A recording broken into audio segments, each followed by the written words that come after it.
Doesn't look like much, does it? Talk to you soon. If you're going to feature things on YouTube, you'd at least clean them first. You could put it in the dishwasher. It's flies, Paula. They don't care. It's patina. But It's everybody baited has to already. look at that. Ooh. Ah, sure they know what it is. So we've cleaned it up a bit without going crazy, because at the end of the day a fly trap. And as you can see, the cone is still in place. It's still solid. There's no holes. There's no reason not to just leave that alone. And likewise the bait tray, absolutely good as gold. So oh, I've got a great tip for a bait. I'll show you that a little bit later on as well. So as you can see, didn't bother cleaning up too much, not much point, it's going to get dirty pretty soon. But you can see I wasn't kidding about this stuff being brittle. There's just no strength in it. Obviously no UV protection in that plastic whatsoever. However, the bait tray, solid as a rock. The tunnel, good as gold. So we're going to see what we can do to put this together and get it back and functional again. Yep, so these are the secret. They last a very long time. They're used to strain paint to get rid of any debris.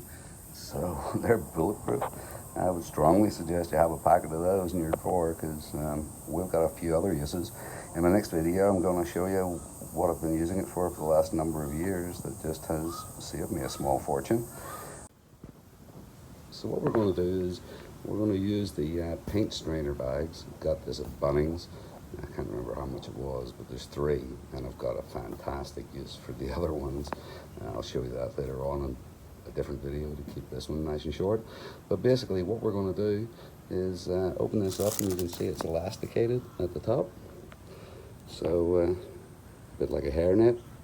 So what we're going to do, in the best traditions of Blue Peter, here's one I prepared earlier.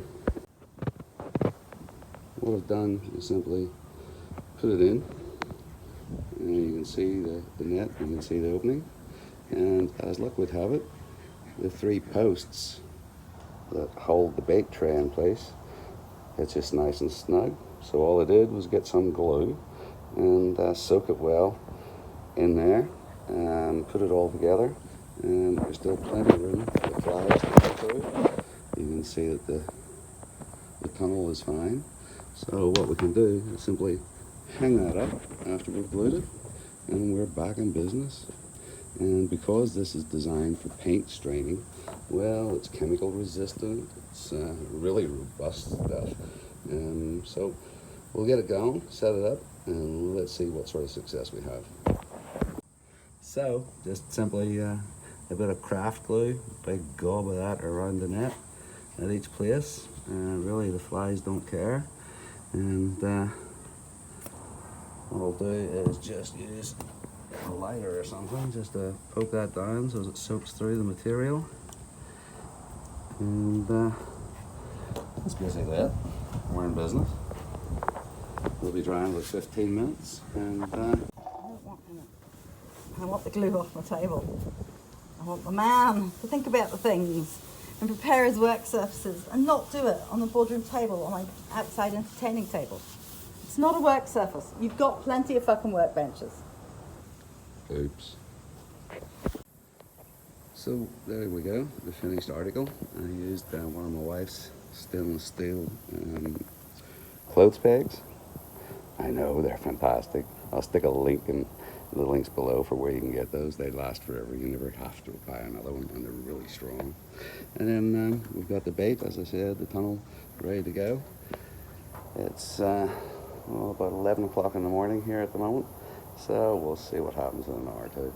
They don't seem to worry about it swinging in the breeze. If you want to, you can obviously stabilize it, or you can set it down if you're somewhere with no wind, but we'll see how it goes.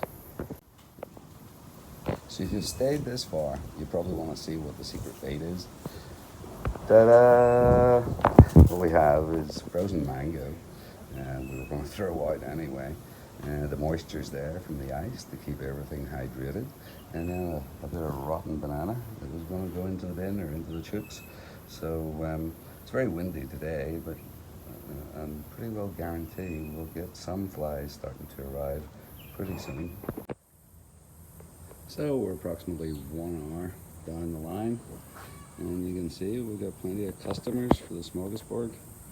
So I found that fruit is just as good as anything else. And those smelly ones, man, I just can't handle those. I just want to puke going near them. Whereas this, and the reason we have it so close to the house is because at the moment we have a few relatively newborns, just a month old. We get 3 border collie pups. Hello. So that's why we've got a few more flies than normal around the house rather than around the chickens. But nice, clean, simple fix. That should last a long time. So I'll see you in the next video if you want to know how to use these strainer masks for another common household issue. And it's a good one. I'll see you in the next one. Take care. Bye.